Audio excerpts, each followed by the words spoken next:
Good morning, everyone. I just wanted to take a moment to introduce to you our speaker today, Sherry Sullivan.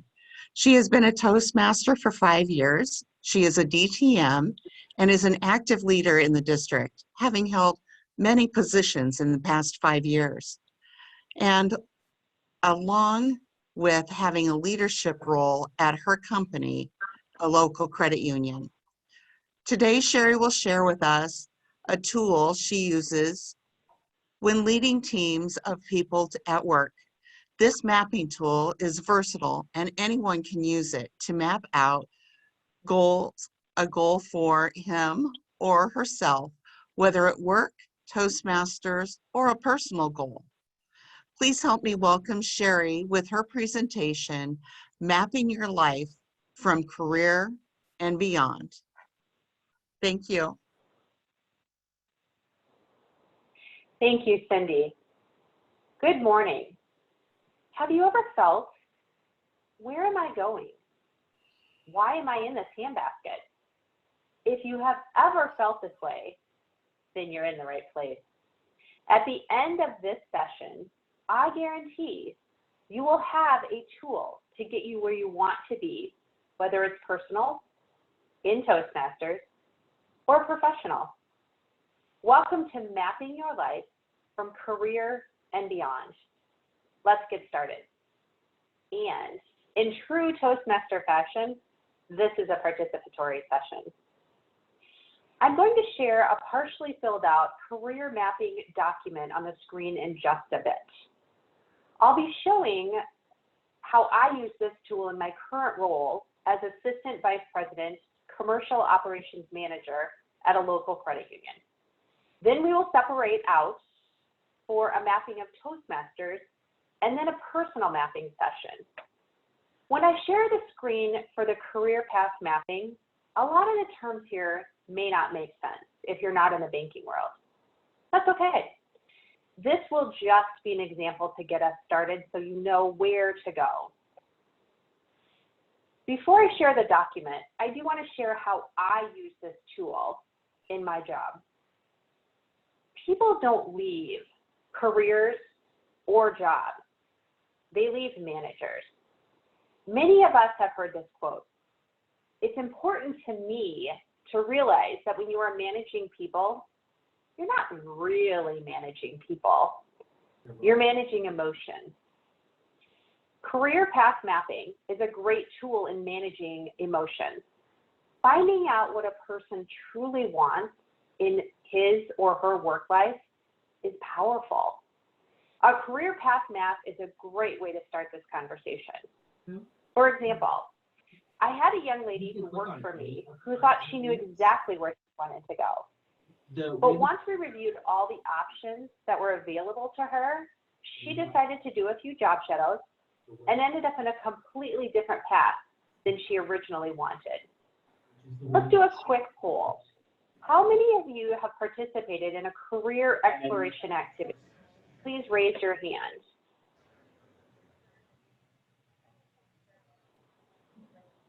Okay, it looks like Susie and Sam. Susie, can you tell us a little, oh, and Betty as well, great. Susie, can you tell us a little bit about how this looked for you when you participated? Building your best. When I participated in this, it was when I was job hunting, and an employment service had me fill out this survey. The way it came out is was a little bit different than what I had expected, which I think is often the case. But because I had a lot of experience in a lot of different areas, I was trying to narrow down what I was actually looking for, because they didn't care that I, had done this for 10 years and this for 10 years. They wanted to know, what precisely do you want to do now? And so that did help me narrow it down. Fantastic. Thank you, Susie. Betty, can you share a little bit about how your experience went? It was early on in my professional career as an educator, and an experience similar to Susie. I had lots of experiences and I was interested in a lot of things. When I talked to people, they were very vague about what their expectations were. So instead of helping me make a choice, it really discouraged me from making a choice. If you Just need anything because else, don't hesitate to they were ask. so vague in their expectations. And maybe it was because I had had experiences beyond what they were looking for, but the titles that they were using would lead you to believe that that shouldn't have been the case. So I think it was an indicator to me that maybe I needed to be a little more careful about the research I was doing in making my choices. Oh, okay, great. And then Sam, it looks like you were one who also had raised your hand. How did this look for you when you participated in it?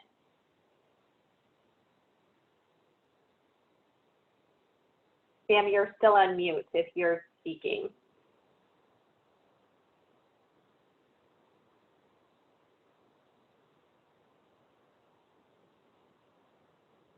Okay. Sam, if you're trying to chat with us, we can't hear you. But we'll go ahead and move on. Hopefully you can share a little bit more about what your experience was a little bit later in the session. I'm going to get ready to share the screen now. Hold please while I get this pulled up here.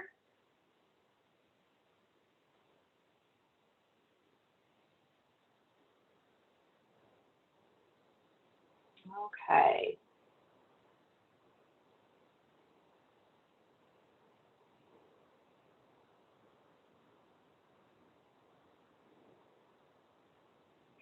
Remember, as I said, this document may not make sense to a lot of you, just simply because it is pertinent to what I currently do in my role at work. But this is just to get us started and give us an idea as to what the document itself looks like. This is what I use when I lead teams of people. What I'm really truly looking for is opportunities for the people who report to me, because not everyone has the same goal. And in order to help somebody get where they want to go, it's important that we are flexible and nimble and make sure that we're speaking to what they want to do. So here's an example of some options that would be available if you reported to me. If you are a commercial processor 1, so you'll look here at how the document looks. It's labeled 2021 Commercial Department because that's what I oversee. The position, and then down below is an actual job description or some criteria. If you're a commercial processor 1, transitions can be moving into different commercial processor portions. If you're an analyst, you can again move into some different options that are available. If you're a chief operating officer or a deposit analyst, again, it gives you different options of where you can lead to.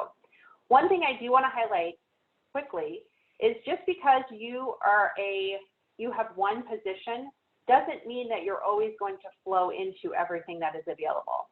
For example, a deposit analyst normally could flow into a deposit analyst 2 or 3. Instead, there is the option of changing over to a deposit relationship manager. That's just an example of how you think outside the box. Now I'm going to stop sharing this document and I'm going to share a blank one. Whoop, one moment here.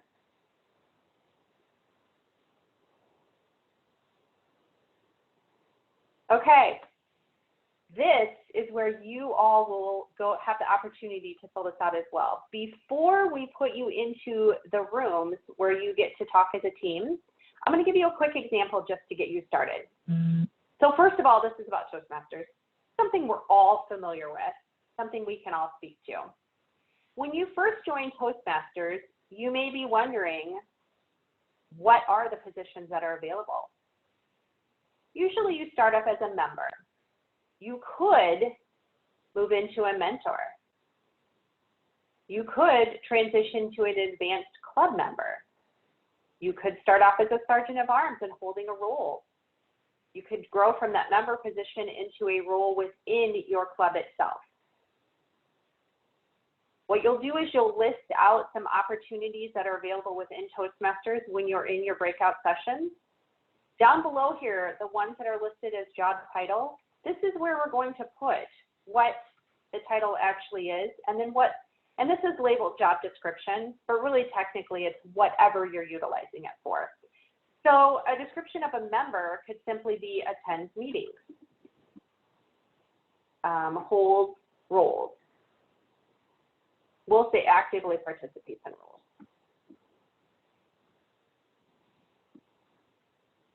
Okay, this is where you all will be separated out into some breakout rooms, and you'll have an opportunity to start filling this out. Keep thinking about your Toastmaster roles within the club and how the members can all impact one another, and opportunities within and outside your club as well. Cindy will be placing you in some different rooms. Be sure to fill it out, and when we come back, we will be taking a look at what the groups have come up with. At that point in time, I'll be kind of guiding you through and filling out where we did this as a group. And you will also have the opportunity to have one person as a spokesperson from your team. We are Toastmasters after all. Everybody wants to have an opportunity to speak and share the information that they came up with. If you do not have this document, it is in the district19.me website. The documents for each session were loaded in there. If somebody has not downloaded that yet, it's easy to just go there and snag it real quick. Cindy, if you want to go ahead and place everybody in their rooms now, you'll have about 15 minutes to fill out this document, and then we'll come back together as a group and discuss it. Thank you.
Hey, do we have everybody back? I think we do. I'm going to go ahead and share my screen again. I'm going to bring up the blank document. However, it's not blank because I was the only one that had the opportunity to have the document available to us. And I shouldn't say I was the only one. I was the only one that was able to do it because Betty also had it, but she was not sure how to go about sharing her screen and moving on. So I'm going to share my screen and we're going to go back to what we had come up with. But this is where everybody in the room gets an opportunity to talk about what they shared as well. Susie's going to talk a little bit about what we talked about in our group. Susie, can you please walk us through a little bit about what we discussed? And Susie, you're on mute. Thank you, Sherry. We talked about growing from our club as a member into other positions. And one of the things that we thought would be a good transition for someone who maybe was fairly new or had been a member for a year or so would be the Sergeant at Arms. This is a position that is fairly easy to learn, and we thought that would be a great way to get to know the role and get to know the club a little bit better. That role could possibly transition into the VP of E, who would be in charge of getting the agendas together and tracking, and then that position could transition to a president. The next role path we looked at was being a member and then moving on to a secretary. And we talked about, most of us, I think, use the form that Toastmasters provides or a template for secretary. So it helps you to be organized. If you're not, you also have to be a good listener to take notes. But we thought that would be a good role to get your feet wet on, and then move to treasurer, but a treasurer-elect position. So they would spend a year mentoring with the current treasurer just to make sure that they understood, because not everyone these days has bank accounts or has checkbooks that they balance every month, and a lot of people don't even write checks anymore, so they wouldn't know how to do that. So they would spend a year mentoring before they moved on to treasurer. And then, do you want me to go on to the criteria, or do you want to hear the other group first? You know what? Goodness, where did my cursor go? There it is. Yeah, do you want to talk just a little bit about the criteria? Sure, thank you. For the member on the first role that we talked about, a member would have or need to attend the meetings, actively participate in the various meeting roles, and fulfill the Toastmasters promise. For Sergeant of Arms, they would facilitate the meeting startup, be familiar with the club members, and help with introductions of the Toastmaster of the day, and then make sure that they have all the necessary supplies available at the meeting. And if they're running low, either they or in our club, the treasurer takes care of ordering that. They would transition to the vice president of education. They would need to have some computer agility and make sure that they were good with that. And the agenda is provided and filled every week and sent to the members. They need to be very well organized because it's their responsibility to track educational goals as they are completed and make sure that that they're on top of that. Thank you, Susie. That was the only one that was. Thank you. Who is going to be the spokesperson for the second group?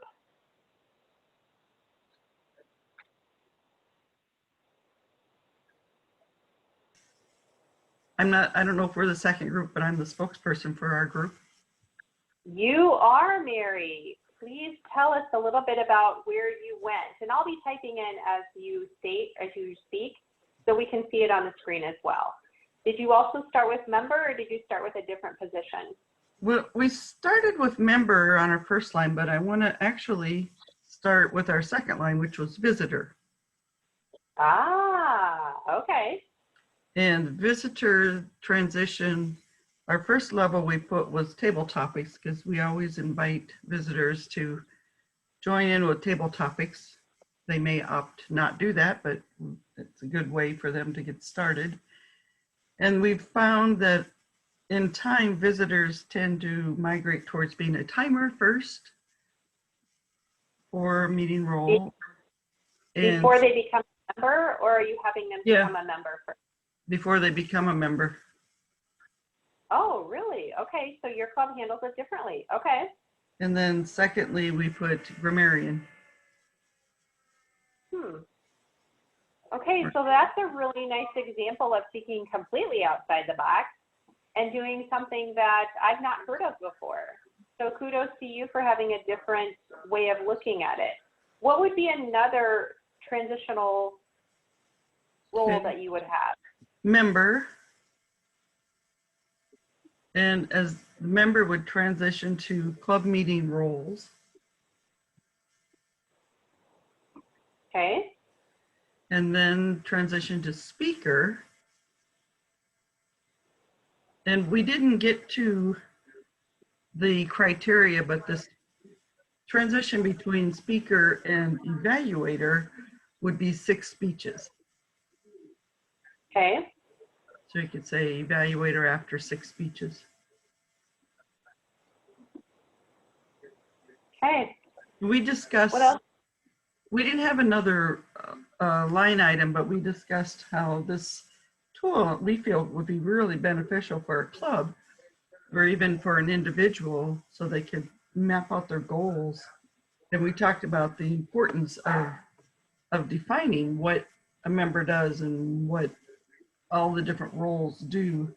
And that would be really beneficial for the club. Fantastic. If you'll notice, and maybe 15 minutes was not enough time, but neither group talked about opportunities outside of the club level. So let's, as a larger group, just think about that for a few minutes, because I don't want to spend too much time on it, because we're going to move into the personal way that you can map out this, utilize this tool to map out a goal as well. A couple things that I want to highlight is, again, like I said, let's talk a little bit about if we go outside the club level. You've been a member, you've held some officer roles. What would be a nice transition? I have a story to share real quick. This is Sharon. Yeah. Okay. Due to the fact that I was a Toastmaster and folks in my church knew about that, there was a couple in my church who was in charge of setting up the Memorial Day event for the town and asked me to give the keynote speech because I was a Toastmaster. Fantastic. That's great. That's, so I would say outside speeches. Okay. What would be another opportunity that would come from Toastmasters? Well, in that one, you could go right into paid speaker. Thank you, Dave. Okay, let's take just a couple minutes and talk about opportunities outside the club level that maybe not necessarily are paid speakers, but do have impact within Toastmasters itself. I have one. Yes. And it was a new member that she came to several meetings. She's very, very, how should I say, well, she's very organized, very categorized, but a thinker. She takes a lot of time. Yeah, yes, she's very methodic is what I want to say, very analytic, which suits me well because I'm a graduate engineer, so I'm very analytic, but I also got out of the box too, got into sales. But what she selected me to be her mentor because of the way that I was able to communicate with the club. I'm the longest term member there, but there were certain aspects apparently that she liked about what I could provide, and she selected me to be her mentor. And I worked with her for about 6 to 8 months. And then she had an opportunity to re-interview with the same position at St. Luke's. She's in special care, if you will. And the reason she didn't get selected is because she couldn't communicate very well. And because I asked her, I said, why didn't you get hired? She says, well, I don't know. I said, well, call them back and find out. So she got invited to come back again. And because of the time that I had spent with her learning how to give speeches, and she had given speeches and done very well, her level of confidence went from like about a level 1 to a level 6 out of 10, with 10 being excellent. And she called me up and told me that she killed the interview. They were so happy to see her again, and they felt more comfortable in having her on board because now they felt that her communication skills had improved significantly. And they asked her, well, what did you do since the last time that we interviewed you? And she says, I joined Toastmasters and I have a great mentor. I mean, talk about making your day, but it just goes to show that, I mean, you know, for just a few bucks and time invested, it's amazing how it can help you in so many ways. I agree. Thank you, Sam. That is a fantastic story. I love it. Well, that's what keeps us going. Yeah, I agree. That's fantastic. Hi. Okay. Sherry, Yes, this is Laura. Good morning. I have one that I'd like to share for outside. I've done lots of outside. I've had that great opportunity between doing weddings as a minister at my church, etc. However, Toastmasters has allowed me to start thinking outside of the box. And in thinking outside of the box at my work, I came up with a manual. It's called a tips manual for my work. And it took me 3 months of writing this manual just continuously. It also made me step out and write a children's book for the employees at my work. So it was, Toastmasters has definitely in the leadership realm allowed me to step outside of my box. Thank you. Thank you so much. Yeah, that's fantastic. I'm going to take just half a second and talk about this form. Look at the conversations that have come from utilizing this form. This is why I use this at work. This is why I use this in my one-on-ones. And we'll talk a little bit more about that towards the end of the presentation. But exactly what you guys are giving me is exactly why I feel this is so important, to take that time to really think about what is my next transition?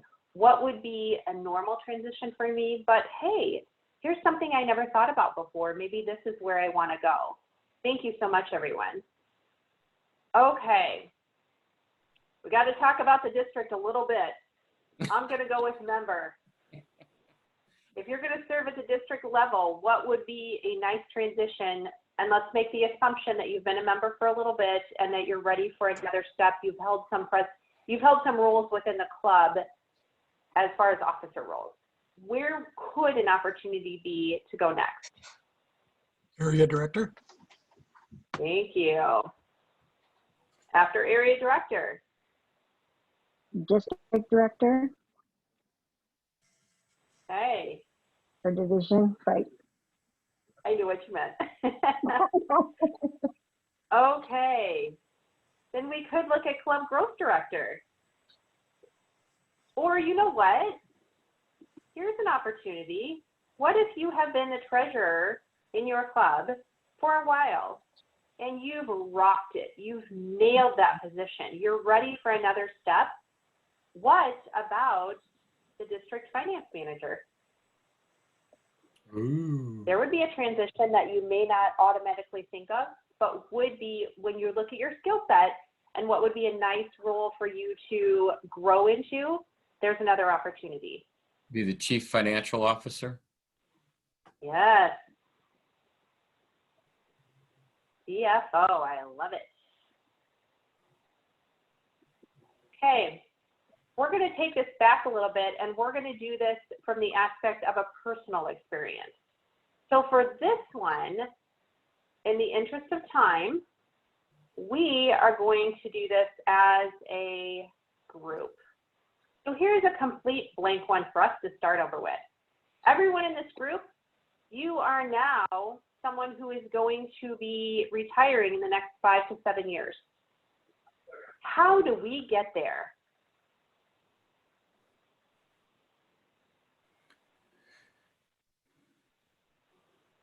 You want to be thinking about finances. The first thing What you are your got, hobbies? the first thing you have to have, Sherry, number one, if you're in, well, I've been self-employed for 30 years, and you have to put a complete business and marketing plan. And part of that plan includes transitioning out. How are you going to get out of the business? Same way with your career. How are you going to get out of that? And what are you going to go to? Yes. Thank you. Fantastic. Okay, we're transitioning out. We've come up with a plan to do that. But have we really come up with a plan? We're just talking about transitioning. Yep. How do we build that plan? What could be a transition to build that? Sherry, this is Laura. Yeah. The number, because I am retiring anytime between now and the next 2 years, Yep. this has been on my mind so much, and my husband's. We sat down and we started with getting rid of our debts. We made a plan. So it's step 1, 2, 3, 4. You wrote down everything that we needed to do. Yep. And that debt also included selling off the house. Where do we want our finances? We're looking at where are we going to live? Where is the best place as far as taxes for retiree? My husband's retired military. Where do we get the best advantage? And it just happens that December 1st, I get to go visit our retirement place. So down in the Lake of the Ozarks. So anyway, Yeah. I'm very excited. So we're getting there, but it's making that step, sitting down. If you have a partner, if you don't, maybe sit down with another friend. Here's where I want to go. This is what I want to do. How do I get there? And you go 1, 2, 3, 4, etc. And you check off as you do those things. Right. Yep. That's good. Fantastic. But I heard in that you were actually looking for a place to go. You had in your mind, you have in your mind some place where you'd like to be, and then you created the steps to get there. Is that what I heard? Yes. Okay, let's talk about this a little bit more. We have come up with a plan to transition out of our current career. Maybe we've built some bench strength and we know who's going to take over. Maybe we're going to retire and we don't care what happens after we retire to the company, unless you own it, of course. Whatever happens, happens. Yeah. What? Yeah, whatever happens, happens. Que sera. Yeah, yeah. If I win the lottery today, I can guarantee you I'm not going to work on Monday. That's not always a good thing. Office, someone else can have. Okay, we've come up with a plan to work on our debt structure. We're going to get rid of it. We're looking at where our finances are. Where is our income going to be coming from after we retire? What are we going to live on? We're also looking at where do we want to live? What are the tax benefits of a retirement community versus staying where we're currently at? What else can we take a look at? Once we retire and we've done all of these things, yes, Mary? Well, having been retired now myself a year, my husband almost 2, going on 3 years, what we find, and it's partially our finance manager pushes us, is to review. Every 6 months we review where we're at. For example, we were thinking of selling our house, and once we've been here 10 years, and given the economy right now, it wouldn't make sense to sell the house. So you revisit and revise for what makes sense at the time. Okay. I think there's also, Sherry, too, I think those are the tactile, the black and white. but Yes. there's also the emotional side as well. Mhm. Because Yes. if you've lived in one area for 30, 40 years, and then you pack up everything, sell everything, and go into a new area, that transition could either be exciting or it could not. So, I think also just, I have a friend who's really having a tough time because, and I keep telling her she wasn't her job, and she's, she's very, very talented at a lot of different things, but she just feels like she has no purpose, and she right. just, she's just beside herself because she doesn't know what to do. And she, and she's so overwhelmed with this that she can't even think straight. I keep trying to guide her. I say, well, what do you like to do? Make a list of things you like to do. But Yes. it's really, a lot of people really have a tough time with that transition just because you have a schedule and it's pretty rigid, and you do this at this time and this at this time, and you're around all these people, and all of a sudden you're not. And it's like, I know somebody that went back to work after they retired because he says, you can only clean the garage so many times. But but you have to really think about, what do I want to do when I retire? Because I don't Exactly. think most people want to sit in front of the TV all day. Right. Right. That's a good, your skill assessment as to what could you do as a volunteer. But Mhm. I have a couple of friends that retired, but they're actually working 2 full-time jobs or 2 part-time jobs Mhm. because they were bored out of their mind. Mhm. Yeah. Okay, but then also one thing to talk about or to think about when you identify your passions, and maybe you do decide that you want to work part-time, but how is that going to affect your finances? Because after you retire, and this is where a little out of the realm of my expertise, but I have heard that you have to also be careful as to how much you make within a certain time frame. If you retire when you're Correct. 65, when you're Well, that's 75, That's your how does social that impact? security. Yeah, well, they have guidelines for your social security. It depends upon, what level you're at. You can earn so much Right. money before it affects it. If you go over that, all it does, it just, it reduces it somewhat. But if you're making too much money, then it'll just put it on hold until you stop making that money. Oh, fantastic. Good to know. Thank you for that. I was not sure about that myself. Okay. Well, my wife retired over 10 years ago, and then she came in to help build our business. She's no longer involved with the business anymore because she passed away about 4 months ago. So it's Oh, been I'm sorry. so that's why I bring up the emotional factor about making a transition. Right. And so many people were saying, "Oh, geez, are you going to sell your house and move and go someplace warm?" And quite frankly, I said, "I'm not going to do anything for a year." Yeah. Yeah, good plan. Oh Very my gosh. smart. Yeah. So You need, yeah. it's both a black and white decision as to, what are you going to do with your stuff, but from an emotional side and your time frame, to everybody's point, Mm.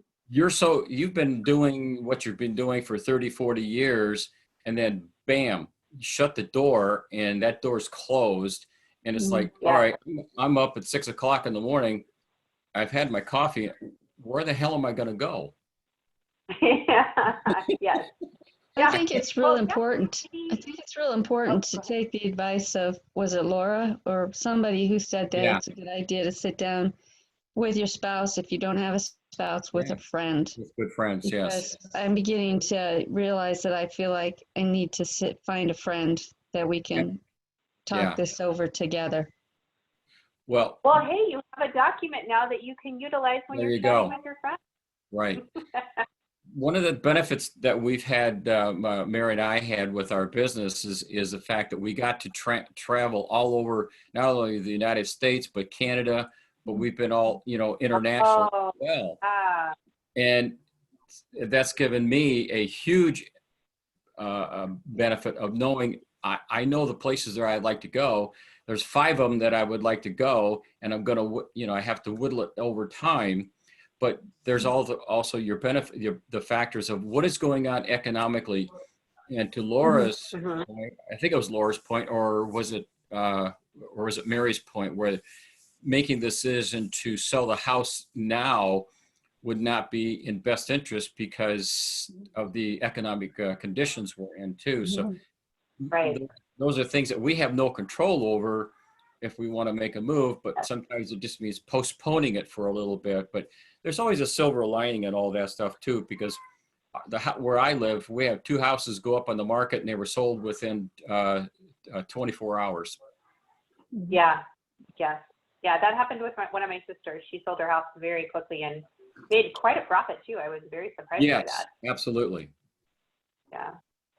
Okay, everyone, in the interest of time, we need to start kind of wrapping it up here. But this tool, if you are managing people, I'm going to go back to where I use it a lot at work. This is how I use it to really find out what the person who is reporting to me wants to be in a year, in 5 years.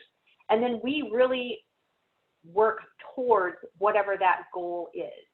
We also spend a lot of time thinking about inside and outside the box as to what roles are available to the person within the company.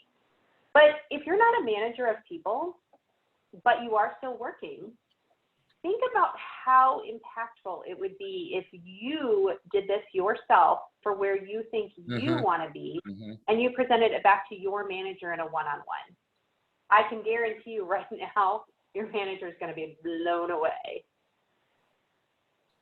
Well, for those of you, oh, go ahead. I'm sorry. Sure. That's one of the things that I saw when I had my recruiting business is the fact that some of the questions we would ask is, basically, what have you done, where you're taking initiative, what have you done to excel or improve yourself to justify the fact that you are ready for that next opportunity or that next promotion? Because the person that you're reporting to, they're always looking for people who are willing to step up, take on more responsibility, and they've taken their own accountability to seek out additional skills and training, if you will, as opposed to, the manager coming and telling you, Sherry, you need to get this done if you want to have a promotion. Yeah, I can't even tell you how incredibly impressed I am by people who lead without an actual title.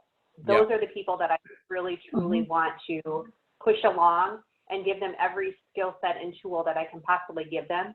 And honestly, if they move on and they no longer work for me, that's okay. They've taken the tools that we've gone over, they've learned, we've provided, and they've done. That, to me, is the best thing that you can ever do as a manager. Exactly. But also think about this tool from the Toastmaster perspective. Right. We spend a lot of time talking about this. If you have someone new that's coming in, I know when I first joined my home club, I was a little frustrated because I felt like I didn't have a direction. I knew why I had joined, but I didn't really know where I could go in the next step. After asking a few questions, I was then able to come up kind of with a plan for myself. And honestly, I did follow the plan that I put together for myself with the help of my mentor. And I did reach the goal that I had set myself of attaining my DTM within 4 years. So just kind of an FYI, this is how you can use it from the Toastmaster realm, or even just present opportunities for someone who has joined and they're not really sure even what they want beyond, they just want to be able to communicate better. Well, here's all these opportunities for you to communicate better. Here's everything that can happen with you. Sherry, I see this being a wonderful tool for Vice President of Education. Yes. Yeah, I think it would be a fantastic tool for Vice President of Education as well. And I really look at it as maybe something where the club officers can put it together as far as like all the opportunities, and then the mentors use that with their mentees as well. Yeah. Okay. And then if you have something personal that you want to do, that's what I'm talking about. This tool is so versatile. We mapped out a little bit of what it would look like if you're going to retire in the next 5 to 7 years. But what if you have a child who's in college and you want to help them think about where they want to go? Okay, you're going to retire, or you're going to retire. You're going to be done with college in a couple of years. Where are some opportunities that you want to look at as far as employment? Hey, have you looked at opportunities for jobs within your area? But what about if you want to reach out and do something different? What if you have a newly engaged couple who are mapping out their wedding? This could be a tool where they could really spell out the next steps and make sure everything is good on their magical day. So there's nothing that hinders that. Really, the possibilities are endless. Yep. I feel like. Well, it's just a guideline for anything. Yeah. Mm-hmm. I'm going to stop sharing my screen real quick now, only simply because I want to go to the chat room.